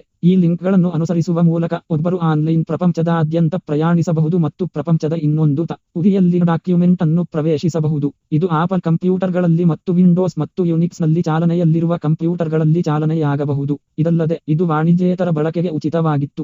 ಆದ್ದರಿಂದ ಇದು ಅಂತರ್ಜಾಲವನ್ನು ಸಾಮಾನ್ಯ ಜನರಿಗೆ ಸುಲಭವಾಗಿ ಪ್ರವೇಶಿಸುವಂತೆ ಮಾಡಿತು ಮತ್ತು 1990ರ ದಶಕದ ಇಂಟರ್ನೆಟ್ ಉತ್ಕರ್ಷಕ್ಕೆ ಕಾರಣವಾಯಿತು. ಮೊಸಾಯಿಕ್ನ ಯಶಸ್ಸಿನಿಂದ ಪ್ರೇರಿತರಾದ ಮಾರ್ಕ್ ಆಂಡ್ರೀಸೆನ್ NCSA ತೊರೆದರು ಮತ್ತು ಜೇಮ್ಸ್ H. ಕ್ಲಾರ್ಕ್ ಅವರೊಂದಿಗೆ ಮೊಸಾಯಿಕ್ ಕಮ್ಯುನಿಕೇಷನ್ಸ್ ಕಾರ್ಪ್ ಎಂಬ ಸ್ವಂತ ಕಂಪನಿಯನ್ನು ಸ್ಥಾಪಿಸಿದರು. ಕಂಪನಿಯು ಅಂತಿಮವಾಗಿ ನೆಟ್ಸ್ಕೇಪ್ ಸಂವಹನ ನಿಗಮ ಎಂದು ಮರುನಾಮಕರಣಗೊಂಡಿತು. 1994ರಲ್ಲಿ ನೆಟ್ಸ್ಕೇಪ್ ನ್ಯಾವಿಗೇಟರ್ ಅನ್ನು ಬಿಡುಗಡೆ ಮಾಡಿತು. ಅದರ ಹೊಸ ಇಂಟರ್ನೆಟ್ ಬ್ರೌಸರ್ ವಿಸ್ತೃತ ಕ್ರಿಯಾತ್ಮಕತೆಯನ್ನು ಹೊಂದಿದೆ. ಇದು ಮೊಸಾಯಿಕ್ ಮೇಲೆ ಹಲವಾರು ಸುಧಾರಣೆಗಳನ್ನು ಹೊಂದಿದೆ. ಸಾಫ್ಟ್ವೇರ್ ಅನ್ನು ಖರೀದಿಸುವ ಮೊದಲು ಅದನ್ನು ಮುಕ್ತವಾಗಿ ಬಳಸುವ ಆಯ್ಕೆಯನ್ನು ಇದು ತನ್ನ ಬಳಕೆದಾರರಿಗೆ ನೀಡಿತು. ಇದಲ್ಲದೆ ಇದು ಪ್ಲಗಿನ್ ಇಂಟರ್ಫೇಸ್ ಅನ್ನು ಹೊಂದಿದ್ದು ಸ್ವತಂತ್ರ ಡೆವಲಪರ್ಗಳಿಗೆ ಅದರ ಕ್ರಿಯಾತ್ಮಕತೆಯನ್ನು ವಿಸ್ತರಿಸಲು ಮಾಡ್ಯೂಲ್ಗಳನ್ನು ರಚಿಸಲು ಅನುವು ಮಾಡಿಕೊಡುತ್ತದೆ. ಇದು ಅದನ್ನು ಓಪನ್ ಸೋರ್ಸ್ ಬ್ರೌಸರ್ನ ದಿಕ್ಕಿನಲ್ಲಿ ತಳ್ಳಿತು. ಪರಿಣಾಮವಾಗಿ ನೆಟ್ಸ್ಕೇಪ್ ನ್ಯಾವಿಗೇಟರ್ ತ್ವರಿತವಾಗಿ ಜನರ ನೆಚ್ಚಿನ ಬ್ರೌಸರ್ ಆಗಿ ಮಾರ್ಪಟ್ಟಿದೆ. ಪ್ರಾರಂಭವಾದ 1 ವರ್ಷದೊಳಗೆ ಸುಮಾರು 8 ಮಿಲಿಯನ್ ಜನರು ಅದನ್ನು ಡೌನ್ಲೋಡ್ ಮಾಡಿದ್ದಾರೆ. ಇದರ ಪರಿಣಾಮವಾಗಿ ನೆಟ್ಸ್ಕೇಪ್ ವಿಶ್ವದ ಪ್ರಮುಖ ಸಾಫ್ಟ್ವೇರ್ ತಯಾರಕರಲ್ಲಿ ಒಬ್ಬರಾದರು. ಮೈಕ್ರೋಸಾಫ್ಟ್ ನೆಟ್ಸ್ಕೇಪ್ ಅನ್ನು ನಾಶಪಡಿಸುತ್ತದೆ. ಸಾಫ್ಟ್ವೇರ್ ಮಾರುಕಟ್ಟೆಯಲ್ಲಿ ನೆಟ್ಸ್ಕೇಪ್ನ ಪ್ರಾಮುಖ್ಯತೆ ಮೈಕ್ರೋಸಾಫ್ಟ್ಗೆ ಬೆದರಿಕೆ ಹಾಕಿದೆ. ಇದಲ್ಲದೆ ನೆಟ್ಸ್ಕೇಪ್ನ ಓಪನ್ ಸೋರ್ಸ್ ವಿಧಾನವು ಭವಿಷ್ಯದಲ್ಲಿ ಡಾಸ್ ಮತ್ತು ವಿಂಡೋಸ್ನಂತಹ ಆಪರೇಟಿಂಗ್ ಸಿಸ್ಟಂಗಳನ್ನು ಸಹ ಬದಲಾಯಿಸಬಹುದೆಂದು ಜನರು ನಂಬಲು ಕಾರಣವಾಯಿತು. ಆದ್ದರಿಂದ 1995ರಲ್ಲಿ ಮೈಕ್ರೋಸಾಫ್ಟ್ ಇಂಟರ್ನೆಟ್ ಮಾರುಕಟ್ಟೆಗೆ ಪ್ರವೇಶಿಸಲು ತುರ್ತು ಅಭಿಯಾನವನ್ನು ಪ್ರಾರಂಭಿಸಿತು. NCSAಯಲ್ಲಿ ಆಂಡ್ರೀಸೆನ್ ಮತ್ತು ಅವರ ಸಹೋದ್ಯೋಗಿಗಳು ಬರೆದ ಮೊಸಾಯಿಕ್ ಬ್ರೌಸರ್ ಕೋಡ್ಗೆ ಇದು ಪರವಾನಗಿ ನೀಡಿತು. ನಂತರ ಅದನ್ನು ಮಾರ್ಪಡಿಸಿ ಇಂಟರ್ನೆಟ್ ಎಕ್ಸ್ಪ್ಲೋರರ್ ಆಗಿ ಬಿಡುಗಡೆ ಮಾಡಿದರು. ಮೈಕ್ರೋಸಾಫ್ಟ್ ಇಂಟರ್ನೆಟ್ ಎಕ್ಸ್ಪ್ಲೋರರ್ ಅನ್ನು ವಾಣಿಜ್ಯ ಉದ್ದೇಶಗಳಿಗಾಗಿ ಸಹ ಉಚಿತವಾಗಿ ನೀಡಿತು. ಆದಾಗ್ಯೂ ಇದು ನ್ಯಾವಿಗೇಟರ್ನಷ್ಟು ಉತ್ತಮವಾಗಿಲ್ಲ. ಆದ್ದರಿಂದ ಕಂಪ್ಯೂಟರ್ ತಯಾರಕರು ಮತ್ತು ಇಂಟರ್ನೆಟ್ ಸೇವಾ ಪೂರೈಕೆದಾರರಿಗೆ ನ್ಯಾವಿಗೇಟರ್ ಬದಲಿಗೆ ಇಂಟರ್ನೆಟ್ ಎಕ್ಸ್ಪ್ಲೋರರ್ ಅನ್ನು ತಮ್ಮ ಗ್ರಾಹಕರಿಗೆ ನೀಡಲು ಅದು ಒತ್ತಡ ಹೇರಿತು. ಕೆಲವೊಮ್ಮೆ ಕಂಪ್ಯೂಟರ್ ತಯಾರಕರು ಇಂಟರ್ನೆಟ್ ಎಕ್ಸ್ಪ್ಲೋರರ್ ಅನ್ನು ವಿಂಡೋಸ್ ಪರವಾನಗಿಗಳನ್ನು ಮಾರಾಟ ಮಾಡುವ ಷರತ್ತಿನಂತೆ ನೀಡುವಂತೆ ಒತ್ತಾಯಿಸಿದರು. ಮೈಕ್ರೋಸಾಫ್ಟ್ $1 ಮಿಲಿಯನ್ ಕಳೆದುಕೊಳ್ಳುತ್ತದೆ ಎಂದರ್ಥ. ಮತ್ತು 1996ರಿಂದ ಆರಂಭಗೊಂಡು ಇಂಟರ್ನೆಟ್ ಎಕ್ಸ್ಪ್ಲೋರರ್ ಅನ್ನು ನೇರವಾಗಿ ವಿಂಡೋಸ್ 95ಗೆ ಸಂಯೋಜಿಸಲು ಪ್ರಾರಂಭಿಸಿತು. ಇಂಟರ್ನೆಟ್ ಎಕ್ಸ್ಪ್ಲೋರರ್ ಅನ್ನು ಅಸ್ಥಾಪಿಸಲು ಮತ್ತು ನ್ಯಾವಿಗೇಟರ್ ನಂತಹ ಮತ್ತೊಂದು ಬ್ರೌಸರ್ ಅನ್ನು ಸ್ಥಾಪಿಸಲು ಬಳಕೆದಾರರು ಪ್ರಯತ್ನಿಸಿದರೆ ಕಂಪ್ಯೂಟರ್ ನಿಧಾನವಾಗಬಹುದು. ಜನವರಿ 1996ರಲ್ಲಿ ಎಲ್ಲಾ ಬ್ರೌಸರ್ ಬಳಕೆದಾರರಲ್ಲಿ 80 ನ್ಯಾವಿಗೇಟರ್ ಅನ್ನು ಬಳಸಿದ್ದಾರೆ. ಆದರೆ ಮೈಕ್ರೋಸಾಫ್ಟ್ನ ಅಭಿಯಾನವು ನೆಟ್ಸ್ಕೇಪ್ ಮೇಲೆ ವಿನಾಶಕಾರಿ ಪರಿಣಾಮವನ್ನು ಬೀರಿತು, ಏಕೆಂದರೆ ಬ್ರೌಸರ್ ವ್ಯವಹಾರದಲ್ಲಿ ಅದರ ಪಾಲು ಕುಸಿಯಿತು. ನವೆಂಬರ್ 1997ರ ಹೊತ್ತಿಗೆ ಅದರ ಪಾಲು 55ಕ್ಕೆ ಇಳಿದಿದೆ. ಅದೇ ಸಮಯದಲ್ಲಿ ಬ್ರೌಸರ್ ವ್ಯವಹಾರದಲ್ಲಿ ಇಂಟರ್ನೆಟ್ ಎಕ್ಸ್ಪ್ಲೋರರ್ನ ಪಾಲು 5ರಿಂದ 36ಕ್ಕೆ ಏರಿತು. ಅಂತಿಮವಾಗಿ 1998ರಲ್ಲಿ ಮೈಕ್ರೋಸಾಫ್ಟ್ ಮತ್ತು ಅದರ ಇತರ ಪ್ರತಿಸ್ಪರ್ಧಿಗಳ ಒತ್ತಡವನ್ನು ನಿಭಾಯಿಸಲು ಸಾಧ್ಯವಾಗಲಿಲ್ಲ. ನೆಟ್ಸ್ಕೇಪ್ ನ್ಯಾವಿಗೇಟರ್ ಅನ್ನು ಮುಕ್ತಗೊಳಿಸಿತು. ಇದು ಅದರ ಮೂಲ ಕೋಡ್ ಅನ್ನು ಡೆವಲಪರ್ಗಳಿಗೆ ಲಭ್ಯವಾಗುವಂತೆ ಮಾಡಿತು. ಅಂತಿಮವಾಗಿ ನೆಟ್ಸ್ಕೇಪ್ ಅನ್ನು ಮತ್ತೊಂದು ದೊಡ್ಡ ಕಂಪನಿಯು ಸ್ವಾಧೀನಪಡಿಸಿಕೊಂಡಿತು ಮತ್ತು ಅದರ ಮೂಲ ಕೋಡ್ ಅನ್ನು ಸ್ವತಂತ್ರ ಅಭಿವರ್ಧಕರು ಫೈರ್ಫಾಕ್ಸ್ ರಚಿಸಲು ಬಳಸಿದರು. ಮೈಕ್ರೋಸಾಫ್ಟ್ ಪ್ರಯೋಗವನ್ನು ಎದುರಿಸುತ್ತಿದೆ, ಆದರೆ ಮೈಕ್ರೋಸಾಫ್ಟ್ನ ಬೆದರಿಸುವಿಕೆಯು ನೆಟ್ಸ್ಕೇಪ್ನೊಂದಿಗೆ ಕೊನೆಗೊಂಡಿಲ್ಲ. ವಿಂಡೋಸ್ 95 ಅನ್ನು ಪ್ರಾರಂಭಿಸಿದ ಸಮಯದಲ್ಲಿ ಮತ್ತು ಅದರ ನಂತರವೂ ಮೈಕ್ರೋಸಾಫ್ಟ್ ಅನೇಕ ಸಣ್ಣ ಕಂಪನಿಗಳಿಗೆ ತಮ್ಮ ಉತ್ಪನ್ನಗಳನ್ನು ಕೊಲ್ಲುವಂತೆ ಒತ್ತಡ ಹೇರಿತು ಮತ್ತು ಅವರ ಹೊಸತನವನ್ನು ತೆಗೆದುಕೊಳ್ಳಲು ಪ್ರಯತ್ನಿಸಿತು. IBM, ಆಪಲ್ ಮತ್ತು ಇಂಟೆಲ್ನಂತಹ ದೊಡ್ಡ ಕಂಪನಿಗಳನ್ನು ಸಹ ಬಿಡಲಿಲ್ಲ. ಹೀಗಾಗಿ ಮೈಕ್ರೋಸಾಫ್ಟ್ ತನ್ನ ಪ್ರತಿಸ್ಪರ್ಧಿಗಳನ್ನು ನಿಗ್ರಹಿಸುವ ಮೂಲಕ ಏಕಸ್ವಾಮ್ಯವನ್ನು ಸೃಷ್ಟಿಸಿದೆ ಎಂದು ಆರೋಪಿಸಲಾಗಿದೆ. ಆದರೆ ಇದು ಫೆಡರಲ್ ಟ್ರೇಡ್ ಕಮಿಷನ್ ಗಮನಕ್ಕೆ ಬರಲಿಲ್ಲ. ಆದ್ದರಿಂದ 1990ರ ದಶಕದಲ್ಲಿ ಮೈಕ್ರೋಸಾಫ್ಟ್ ನ್ಯಾಯ ಇಲಾಖೆಯಿಂದ ತನಿಖೆಯ ವಿಫಲತೆಯ ಸರಣಿಯನ್ನು ಎದುರಿಸಿತು. ಒಂದು ಹಂತದಲ್ಲಿ ಕಂಪನಿಯು ಸಂಭವನೀಯ ವಿಘಟನೆಯನ್ನು ಸಹ ಎದುರಿಸಿತು. ಆದಾಗ್ಯೂ ಬಿಲ್ ಅವರು ಏನು ಮಾಡಿದರೂ ತಮ್ಮ ಗ್ರಾಹಕರಿಗೆ ಸೇವೆಗಳನ್ನು ಅಗ್ಗವಾಗಿಸಿದ್ದಾರೆ ಎಂದು ಬಿಲ್ ಹೇಳಿದ್ದಾರೆ. ಇದಲ್ಲದೆ ಅವರು ಜಾಹೀರಾತುಗಳನ್ನು ರಚಿಸಿದರು ಮತ್ತು ಸಾರ್ವಜನಿಕರ ಸಹಾನುಭೂತಿಯನ್ನು ಆಕರ್ಷಿಸುವ ಸಾರ್ವಜನಿಕ ಪ್ರದರ್ಶನಗಳನ್ನು ಮಾಡಿದರು. ಅಂತಿಮವಾಗಿ ಮೈಕ್ರೋಸಾಫ್ಟ್ ಫೆಡರಲ್ ಸರ್ಕಾರದೊಂದಿಗೆ ಒಪ್ಪಂದ ಮಾಡಿಕೊಳ್ಳಲು ಮತ್ತು ವಿಘಟನೆಯನ್ನು ತಪ್ಪಿಸಲು ಸಾಧ್ಯವಾಯಿತು. ಬಿಲ್ ಗೇಟ್ಸ್ ವಿಶ್ವದ ಅತ್ಯಂತ ಶ್ರೀಮಂತ ವ್ಯಕ್ತಿ. 1990ರ ದಶಕದ ಅಂತ್ಯದ ವೇಳೆಗೆ ಮೈಕ್ರೋಸಾಫ್ಟ್ ವಿಂಡೋಸ್, ಆಫೀಸ್ ಮತ್ತು ಇಂಟರ್ನೆಟ್ ಎಕ್ಸ್ಪ್ಲೋರರ್ ನಂತಹ ಉತ್ಪನ್ನಗಳ ಘನರೇಖೆಯನ್ನು ಹೊಂದಿತ್ತು. ಇದಲ್ಲದೆ ಅದು ರಚಿಸಿದ ಏಕಸ್ವಾಮ್ಯಕ್ಕೆ ಧನ್ಯವಾದಗಳು ಮೈಕ್ರೋಸಾಫ್ಟ್ ಸಾಫ್ಟ್ವೇರ್ ಮಾರುಕಟ್ಟೆಯಲ್ಲಿ ಪ್ರಾಬಲ್ಯ ಸಾಧಿಸಲು ಸಾಧ್ಯವಾಯಿತು. ಆದ್ದರಿಂದ 1990ರ ದಶಕದಲ್ಲಿ ಮೈಕ್ರೋಸಾಫ್ಟ್ನ ಷೇರುಗಳು ಗಗನಕ್ಕೇರಿತು. ಇದರ ಪರಿಣಾಮವಾಗಿ ಈ ಬಹಳಷ್ಟು ಷೇರುಗಳನ್ನು ಹೊಂದಿದ್ದ ಬಿಲ್ ಗೇಟ್ಸ್ ಅತ್ಯಂತ ಶ್ರೀಮಂತರಾದರು. ಆದ್ದರಿಂದ 1995ರಲ್ಲಿ ಅವರು ಕೇವಲ 39 ವರ್ಷ ವಯಸ್ಸಿನವರಾಗಿದ್ದಾಗ ಬಿಲ್ ಗೇಟ್ಸ್ ವಿಶ್ವದ ಅತ್ಯಂತ ಶ್ರೀಮಂತ ವ್ಯಕ್ತಿಯಾದರು. ಆ ಸಮಯದಲ್ಲಿ ಅವರ ನಿವ್ವಳ ಮೌಲ್ಯ $9.9 ಬಿಲಿಯನ್. ಮೈಕ್ರೋಸಾಫ್ಟ್ ವಿಂಡೋಸ್ ಅನ್ನು ಪ್ರಾರಂಭಿಸಿದಾಗ ಬಿಲ್ ಗೇಟ್ಸ್ ಪ್ರತಿ ಮನೆಯೂ ಕಂಪ್ಯೂಟರ್ ಹೊಂದಿರುವ ಜಗತ್ತನ್ನು ಕಲ್ಪಿಸಿಕೊಂಡರು ಮತ್ತು ಆ ಕಂಪ್ಯೂಟರ್ ವಿಂಡೋಸ್ನಲ್ಲಿ ಚಲಿಸುತ್ತದೆ. 1999ರಲ್ಲಿ ಅವರು ತಮ್ಮ ಕನಸಿನ ಕೊನೆಯ ಭಾಗವನ್ನು ಅರಿತುಕೊಳ್ಳಲು ಹತ್ತಿರ ಬಂದರು. 1999ರ ಹೊತ್ತಿಗೆ ವಿಶ್ವದ ಸುಮಾರು 90 ಡೆಸ್ಕ್ಟಾಪ್ ಕಂಪ್ಯೂಟರ್ಗಳು ವಿಂಡೋಸ್ನಲ್ಲಿ ಚಾಲನೆಯಲ್ಲಿವೆ. ಆ ವರ್ಷ ಮೈಕ್ರೋಸಾಫ್ಟ್ $7.97 ಬಿಲಿಯನ್ ಮಾರಾಟವನ್ನು ಮಾಡಿತು ಮತ್ತು ಗೇಟ್ಸ್ನ ನಿವ್ವಳ ಮೌಲ್ಯವು $90 ಬಿಲಿಯನ್ಗೆ ಏರಿತು. ಮೈಕ್ರೋಸಾಫ್ಟ್ನ ಉದ್ಯೋಗಿಗಳು ಹೊಲಸು ಶ್ರೀಮಂತರಾಗುತ್ತಾರೆ, ಆದರೆ ಮೈಕ್ರೋಸಾಫ್ಟ್ನ ಯಶಸ್ಸಿನಿಂದ ಲಾಭ ಗಳಿಸಿದವರು ಬಿಲ್ ಗೇಟ್ಸ್ ಮಾತ್ರವಲ್ಲ. 1980 ಮತ್ತು 1990ರ ದಶಕಗಳಲ್ಲಿ ಅನೇಕ ಉದ್ಯೋಗಿಗಳು ಮೈಕ್ರೋಸಾಫ್ಟ್ನ ಷೇರುಗಳನ್ನು ತಮ್ಮ 60 ಗಂಟೆಗಳ ಕೆಲಸದ ವಾರಗಳಿಗೆ ಪಾವತಿಸುವ ಭಾಗವಾಗಿ ಸ್ವೀಕರಿಸಿದರು. ಆದ್ದರಿಂದ 1996ರ ಹೊತ್ತಿಗೆ ಮೈಕ್ರೋಸಾಫ್ಟ್ನ ಷೇರುಗಳು 10 ವರ್ಷಗಳಲ್ಲಿ 100 ಪಟ್ಟು ಹೆಚ್ಚಾದಾಗ ಅವುಗಳು ಸಹ ಶ್ರೀಮಂತರಾದವು. ಮೈಕ್ರೋಸಾಫ್ಟ್ ವಾಷಿಂಗ್ಟನ್ ಸ್ಟೇಟ್ ಮೇಲೆ ಬೀರಿದ ಪರಿಣಾಮವನ್ನು ಅಧ್ಯಯನ ಮಾಡಲು ನೇಮಿಸಿಕೊಂಡ ಸಿಯಾಟಲ್ನ ಅರ್ಥಶಾಸ್ತ್ರಜ್ಞ ರಿಚರ್ಡ್ ಎಸ್. ಕಾನ್ವೆ ಜೂನಿಯರ್ ಪ್ರಕಾರ 2000ರ ಹೊತ್ತಿಗೆ ಮೈಕ್ರೋಸಾಫ್ಟ್ ಉದ್ಯೋಗಿಗಳಲ್ಲಿ 10,000 ಮಿಲಿಯನೇರ್ಗಳು ಮತ್ತು 3 ಬಿಲಿಯನೇರ್ಗಳು ಇರಬಹುದಿತ್ತು. ಈ ಅಂಕಿ ಅಂಶಗಳು 1 ವರ್ಷದ ನಂತರ ಮಾತ್ರ ಹೆಚ್ಚಾಗಿದೆ. ಮೈಕ್ರೋಸಾಫ್ಟ್ ಮೂಲ ಎಕ್ಸ್ಬಾಕ್ಸ್ ಗೇಮಿಂಗ್ ವ್ಯವಸ್ಥೆಯನ್ನು ಪ್ರಾರಂಭಿಸಿದಾಗ ಮತ್ತು ಗೇಮಿಂಗ್ ಉದ್ಯಮಕ್ಕೆ ಪ್ರವೇಶಿಸಿದಾಗ ಬಿಲ್ ಗೇಟ್ಸ್ ಮೈಕ್ರೋಸಾಫ್ಟ್ನಲ್ಲಿ ಪೂರ್ಣ ಸಮಯದ ಕೆಲಸವನ್ನು ನಿಲ್ಲಿಸುತ್ತಾರೆ. ಸಾಫ್ಟ್ವೇರ್ ರಚನೆಯಲ್ಲಿ ಮೈಕ್ರೋಸಾಫ್ಟ್ ಅನ್ನು ಜಾಗತಿಕ ನಾಯಕರನ್ನಾಗಿ ಮಾಡಿದ ನಂತರ 2000ರಲ್ಲಿ ಬಿಲ್ ಗೇಟ್ಸ್ ತನ್ನ ಸಿಇಒ ಸ್ಥಾನದಿಂದ ಕೆಳಗಿಳಿದರು. ಅವನ ಹಾರ್ವರ್ಡ್ ಸ್ನೇಹಿತ ಸ್ಟೀವ್ ಬಾಲ್ಮರ್ ಅವನ ನಂತರ ಮೈಕ್ರೋಸಾಫ್ಟ್ ಸಿಇಒ ಆಗಿ ನೇಮಕಗೊಂಡನು. ಬಿಲ್ ಗೇಟ್ಸ್ ನಂತರ ಮುಖ್ಯ ಸಾಫ್ಟ್ವೇರ್ ವಾಸ್ತುಶಿಲ್ಪಿ ಪಾತ್ರವನ್ನು ವಹಿಸಿಕೊಂಡರು ಮತ್ತು 2008ರವರೆಗೆ ಮೈಕ್ರೋಸಾಫ್ಟ್ನಲ್ಲಿ ಕೆಲಸ ಮಾಡಿದರು. 2008ರಲ್ಲಿ ಅವರು ಮೈಕ್ರೋಸಾಫ್ಟ್ನಲ್ಲಿ ತಮ್ಮ ಪೂರ್ಣ ಸಮಯದ ಕೆಲಸವನ್ನು ತ್ಯಜಿಸಿದರು, ಆದರೆ ಮಂಡಳಿಯ ಅಧ್ಯಕ್ಷರಾಗಿ ಸ್ಥಾನವನ್ನು ಉಳಿಸಿಕೊಂಡರು. 2014ರಲ್ಲಿ ಅವರು ಆ ಸ್ಥಾನದಿಂದ ಕೆಳಗಿಳಿದರು, ಆದರೆ ಮಂಡಳಿಯ ಸದಸ್ಯರಾಗಿ ಸ್ಥಾನವನ್ನು ಉಳಿಸಿಕೊಂಡರು. ಅದರ ನಂತರ ಅವರು ತಂತ್ರಜ್ಞಾನ ಸಲಹೆಗಾರರಾಗಿ ಕೆಲಸ ಮಾಡಲು ಪ್ರಾರಂಭಿಸಿದರು. ಬಿಲ್ ಗೇಟ್ಸ್ ಅಸಭ್ಯ ಬಾಸ್ ಮತ್ತು ತೀವ್ರ ಪ್ರತಿಸ್ಪರ್ಧಿ ಎಂಬ ಖ್ಯಾತಿಯನ್ನು ಗಳಿಸಿದ್ದರೂ ಸಹ ಅವನಿಗೆ ಇನ್ನೊಂದು ಕಡೆಯೂ ಇದೆ. 21ನೇ ಶತಮಾನದ ಅತಿದೊಡ್ಡ ಲೋಕೋಪಕಾರಿಗಳಲ್ಲಿ ಒಬ್ಬರು. ಬಿಲ್ ಗೇಟ್ಸ್ ಮತ್ತು ಅವರ ಪತ್ನಿ ಮೆಲಿಂಡಾ ಗೇಟ್ಸ್ ದತ್ತಿ ಕಾರ್ಯಗಳಿಗಾಗಿ ಸಾಕಷ್ಟು ಹಣವನ್ನು ನೀಡಿದ್ದಾರೆ. ದಾನ ಬಿಲ್ ಗೇಟ್ಸ್ ಮತ್ತು ಮೆಲಿಂಡಾ ಗೇಟ್ಸ್ 1987ರಲ್ಲಿ 23 ವರ್ಷದ ಮೆಲಿಂಡಾ ಆನ್ಫ್ರೆಂಚ್ ಮೈಕ್ರೋಸಾಫ್ಟ್ಗೆ ಉತ್ಪನ್ನ ನಿರ್ವಾಹಕರಾಗಿ ಸೇರಿದರು. ಸೇರಿದ 3 ವಾರಗಳ ನಂತರ ಅವರು ಕೆಲಸಕ್ಕಾಗಿ ನ್ಯೂಯಾರ್ಕ್ಗೆ ಹೋದರು. ಅಲ್ಲಿ ಡಿನರ್ ತಣಕೂಟವೊಂದರಲ್ಲಿ ಅವಳು 32 ವರ್ಷದ ಬಿಲ್ ಗೇಟ್ಸ್ನನ್ನು ಭೇಟಿಯಾದಳು. ಅವಳು ತನ್ನ ಪಕ್ಕದಲ್ಲಿ ಕುಳಿತಿದ್ದಳು. ಊಟದ ನಂತರ ಬಿಲ್ ತನ್ನ ಮತ್ತು ಅವನ ಸ್ನೇಹಿತರೊಂದಿಗೆ ನೃತ್ಯ ಮಾಡಲು ಕೇಳಿಕೊಂಡನು. ಹೇಗಾದರೂ ಅವಳು ಈಗಾಗಲೇ ತನ್ನ ಸ್ನೇಹಿತರೊಂದಿಗೆ ಯೋಜನೆಗಳನ್ನು ಮಾಡಿದ್ದಳು, ಆದ್ದರಿಂದ ಅವಳು ಅವನನ್ನು ತಿರಸ್ಕರಿಸಿದಳು. ಕೆಲವು ತಿಂಗಳುಗಳ ನಂತರ ಅವರು ಮೈಕ್ರೋಸಾಫ್ಟ್ನ ಪಾರ್ಕಿಂಗ್ ಸ್ಥಳದಲ್ಲಿ ಭೇಟಿಯಾದರು. ಬಿಲ್ ಅವಳೊಂದಿಗೆ ಸಂಭಾಷಣೆಯನ್ನು ಪ್ರಾರಂಭಿಸಿದನು ಮತ್ತು 2 ವಾರಗಳ ನಂತರ ಅವನೊಂದಿಗೆ ದಿನಾಂಕಕ್ಕೆ ಹೋಗಬೇಕೆಂದು ಕೇಳಿಕೊಂಡನು. ಹೇಗಾದರೂ ಸಮಯಕ್ಕಿಂತ ಮುಂಚಿತವಾಗಿ ಎಲ್ಲವನ್ನೂ ಯೋಜಿಸುವ ಅವನ ಪ್ರವೃತ್ತಿ ಅವಳನ್ನು ಆಫ್ ಮಾಡಿತು, ಏಕೆಂದರೆ 2 ವಾರಗಳ ನಂತರ ಅವಳು ಏನು ಮಾಡಬೇಕೆಂದು ಅವಳು ತಿಳಿದಿರಲಿಲ್ಲ. ಆದ್ದರಿಂದ ಅವನು ಅವಳನ್ನು ಮತ್ತೊಮ್ಮೆ ತಿರಸ್ಕರಿಸಿದನು. ಅವನು ಅವಳಿಗೆ ಸಾಕಷ್ಟು ಸ್ವಾಭಾವಿಕನಲ್ಲ ಎಂದು ಉಲ್ಲೇಖಿಸಿದನು. ಆದ್ದರಿಂದ ಸ್ವಯಂ ಪ್ರೇರಿತವಾಗಿರಲು ಪ್ರಯತ್ನಿಸುತ್ತಿದ್ದ ಬಿಲ್ 1 ಗಂಟೆಯ ನಂತರ ಅವಳನ್ನು ಕರೆದು ಮತ್ತೆ ದಿನಾಂಕವನ್ನು ಕೇಳಿದನು. ಈ ಸಮಯದಲ್ಲಿ ಅವರು ಒಪ್ಪಿದರು. ಸಂಬಂಧವನ್ನು ಪ್ರಾರಂಭಿಸುವ ಮೊದಲು ಅವರು ಮುಂದುವರಿಯುವ ಹಲವು ದಿನಾಂಕಗಳಲ್ಲಿ ಇದು ಒಂದು. ಅವರ ಸಂಬಂಧಕ್ಕೆ 1 ವರ್ಷ. ಇಬ್ಬರೂ ಪರಸ್ಪರ ಪ್ರೀತಿಸುತ್ತಾರೆ ಎಂದು ಕಂಡುಕೊಂಡರು. ಆದ್ದರಿಂದ ಮೆಲಿಂಡಾ ಅವರನ್ನು ಮದುವೆಯಾಗಲು ಬಯಸಿದ್ದರು, ಆದರೆ ಬಿಲ್ ಇನ್ನೂ ಬದ್ಧರಾಗಲು ಸಿದ್ಧವಾಗಿಲ್ಲ. ಇದಲ್ಲದೆ ಅವರು ಒಂದೇ ಸಮಯದಲ್ಲಿ ಕುಟುಂಬ ಮತ್ತು ವ್ಯವಹಾರವನ್ನು ನಡೆಸಬಹುದೇ ಎಂದು ಅವರಿಗೆ ತಿಳಿದಿರಲಿಲ್ಲ. ಆದ್ದರಿಂದ ಅವರು ಮೆಲಿಂಡಾಳನ್ನು ಮದುವೆಯಾಗುವುದರ ಸಾಧಕ ಬಾಧಕಗಳ ಪಟ್ಟಿಯನ್ನು ಮಾಡಿದರು ಮತ್ತು ಅಂತಿಮವಾಗಿ 1994ರಲ್ಲಿ ಅವಳನ್ನು ಮದುವೆಯಾದರು. ಸಾಧಕವು ಬಾಧಕಗಳನ್ನು ಮೀರಿಸಿದೆ ಎಂದು ಅವರು ಕಂಡುಕೊಂಡರು. ಬಿಲ್ ಮತ್ತು ಮೆಲಿಂಡಾ ಗೇಟ್ಸ್ಗೆ 3 ಮಕ್ಕಳಿದ್ದಾರೆ. 2009ರಲ್ಲಿ ಬಿಲ್ ಮತ್ತು ಮೆಲಿಂಡಾ ಗೇಟ್ಸ್ರ ಚಿತ್ರಕ್ಕೆ ಜೆಟಿಲ್ ಲೀ ಅವರಿಂದ ಸ್ವಂತ ಕೆಲಸ CCBYSA30 ಲಿಂಕ್. ಬಿಲ್ ಗೇಟ್ಸ್ ಚಾರಿಟಿಗೆ ಕರೆದೊಯ್ಯಲು ಪ್ರಾರಂಭಿಸುತ್ತಾನೆ. 1994ರಲ್ಲಿ ದಂಪತಿಗಳು ಬಿಲ್ ಗೇಟ್ಸ್ ಅವರ ತಂದೆಯೊಂದಿಗೆ ವಿಲಿಯಂ ಎಚ್. ಗೇಟ್ಸ್ ಪ್ರತಿಷ್ಠಾನವನ್ನು ಸ್ಥಾಪಿಸಿದರು. ಜಾಗತಿಕ ಆರೋಗ್ಯವನ್ನು ಉತ್ತೇಜಿಸುವುದು ಮತ್ತು ಪೆಸಿಫಿಕ್ ವಾಯುವ್ಯ ಸಮುದಾಯವನ್ನು ಸುಧಾರಿಸುವುದು ಚಾರಿಟಿಯ ಗುರಿಯಾಗಿದೆ. 2 ವರ್ಷಗಳ ನಂತರ ಅವರ ಮೊದಲ ಮಗಳು ಜನಿಸಿದಳು. ಆದ್ದರಿಂದ ಮೆಲಿಂಡಾ ತನ್ನ ಮಗಳೊಂದಿಗೆ ಸಮಯ ಕಳೆಯಲು ಮತ್ತು ದಾನ ಧರ್ಮದತ್ತ ಗಮನಹರಿಸಲು ಮೈಕ್ರೋಸಾಫ್ಟ್ಗೆ ರಾಜೀನಾಮೆ ನೀಡಿದರು. 1 ವರ್ಷದ ನಂತರ 1997ರಲ್ಲಿ ಅವರು ಗೇಟ್ಸ್ ಲೈಬ್ರರಿ ಫೌಂಡೇಶನ್ ಅನ್ನು ಸ್ಥಾಪಿಸಿದರು. ಚಾರಿಟಿ ಕಂಪ್ಯೂಟರ್ ಹಾರ್ಡ್ವೇರ್ ಮತ್ತು ಸಾಫ್ಟ್ವೇರ್ ಅನ್ನು ಸಾರ್ವಜನಿಕ ಗ್ರಂಥಾಲಯಗಳಿಗೆ ಇಂಟರ್ನೆಟ್ ಪ್ರವೇಶವನ್ನು ಪಡೆಯಲು ಸಹಾಯ ಮಾಡುತ್ತದೆ. ಇದರಿಂದಾಗಿ ಉತ್ತರ ಅಮೆರಿಕಾದಲ್ಲಿ ಕಡಿಮೆ ಆದಾಯದ ಸಮುದಾಯಗಳು ಇಂಟರ್ನೆಟ್ ಅನ್ನು ಪ್ರವೇಶಿಸಬಹುದು. ಟೀಕಿಸಲಾಯಿತು. ಇದನ್ನು ಗೇಟ್ಸ್ ಲರ್ನಿಂಗ್ ಫೌಂಡೇಶನ್ ಎಂದು ಹೆಸರಿಸಲಾಯಿತು. ಬಿಲ್ ಮತ್ತು ಮೆಲಿಂಡಾ ಗೇಟ್ಸ್ ಫೌಂಡೇಶನ್ 2000ರಲ್ಲಿ ಈ 2 ದತ್ತಿಗಳನ್ನು ವಿಲೀನಗೊಳಿಸಲಾಯಿತು ಮತ್ತು ಬಿಲ್ ಮೆಲಿಂಡಾ ಗೇಟ್ಸ್ ಪ್ರತಿಷ್ಠಾನವನ್ನು ಸ್ಥಾಪಿಸಲಾಯಿತು.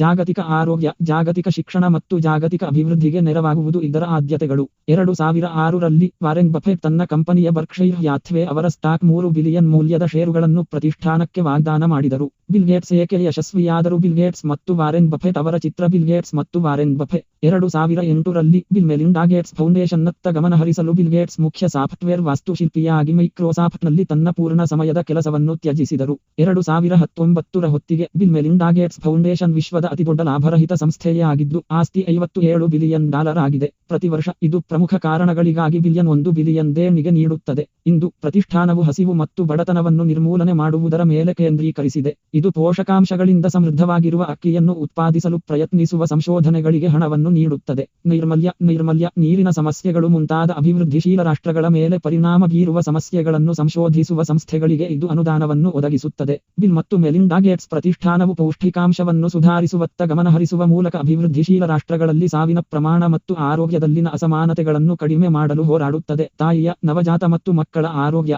ಲಸಿಕೆ ವಿತರಣೆ ಮತ್ತು ಅಭಿವೃದ್ಧಿಶೀಲ ರಾಷ್ಟ್ರಗಳಲ್ಲಿ ವ್ಯಾಪಕ ಸಾವಿಗೆ ಕಾರಣವಾಗುವ ರೋಗಗಳಿಗೆ ತುರ್ತು ಪ್ರತಿಕ್ರಿಯೆ. ಅಭಿವೃದ್ಧಿಶೀಲ ರಾಷ್ಟ್ರಗಳಲ್ಲಿ ಆರೋಗ್ಯ ಮತ್ತು ವೈದ್ಯಕೀಯ ಸೌಲಭ್ಯಗಳನ್ನು ಸುಧಾರಿಸುವ ಬಗ್ಗೆ ಸಂಶೋಧನೆ ನಡೆಸುವ ಚಾರಿಟಿ ಫಂಡ್ ಯೋಜನೆಗಳು. ಇದು ತನ್ನ ಕೆಲಸದ ಬಗ್ಗೆ ಸಾರ್ವಜನಿಕರಲ್ಲಿ ಜಾಗೃತಿ ಮೂಡಿಸಲು ಸರ್ಕಾರಗಳೊಂದಿಗೆ ಕೆಲಸ ಮಾಡುತ್ತದೆ ಮತ್ತು ಜನರಿಗೆ ತಂಬಾಕು ನಿಯಂತ್ರಣವನ್ನು ಪ್ರತಿಪಾದಿಸುತ್ತದೆ. ಇದು ಕುಟುಂಬಗಳಲ್ಲಿ ಮನೆಯಿಲ್ಲದಿರುವಿಕೆಯನ್ನು ಕಡಿಮೆ ಮಾಡಲು ಶ್ರಮಿಸುತ್ತದೆ. ಪ್ರತಿಷ್ಠಾನವು 20,000 ಕಾಲೇಜು ವಿದ್ಯಾರ್ಥಿಗಳ ಬೋಧನಾ ಶುಲ್ಕವನ್ನು ಸಹ ನೀಡಿದೆ ಮತ್ತು USA ಆದ್ಯಂತ 11,000 ಗ್ರಂಥಾಲಯಗಳಲ್ಲಿ 47,000 ಕಂಪ್ಯೂಟರ್ಗಳನ್ನು ಸ್ಥಾಪಿಸಿದೆ. ನಿಮಗೆ ಬಹುಶಃ ತಿಳಿದಿಲ್ಲದ ಸಂಗತಿಗಳು. ಬಿಲ್ ಗೇಟ್ಸ್ ಮತ್ತು ಮೈಕ್ರೋಸಾಫ್ಟ್ ಇಂದು ಸಮಾನಾರ್ಥಕವಾಗಿದ್ದರೂ ಸಹ ಪಾಲ್ ಅಲೆನ್ಗೆ ಇಲ್ಲದಿದ್ದರೆ ಕಂಪನಿಯು ಇಂದಿನಂತೆಯೇ ಇರುವುದಿಲ್ಲ.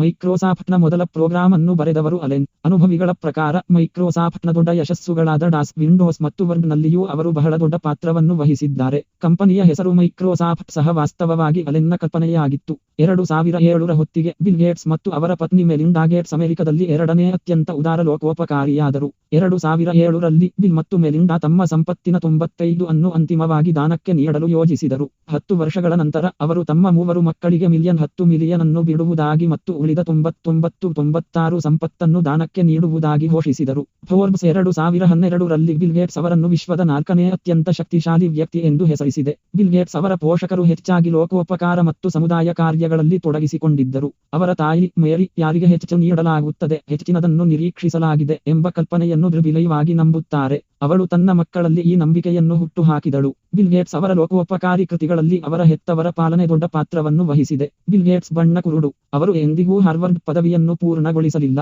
ಆದರೆ ಅವರಿಗೆ ಅನೇಕ ಗೌರವ ಪದವಿಗಳನ್ನು ನೀಡಲಾಗಿದೆ. ಬಿಲ್ ಗೇಟ್ಸ್ 1995 ಮತ್ತು 2017ರ ನಡುವೆ 19 ವರ್ಷಗಳ ಕಾಲ ವಿಶ್ವದ ಅತ್ಯಂತ ಶ್ರೀಮಂತ ವ್ಯಕ್ತಿ ಎಂಬ ಫೋರ್ಬ್ಸ್ ಪ್ರಶಸ್ತಿಯನ್ನು ಹೊಂದಿದ್ದರು.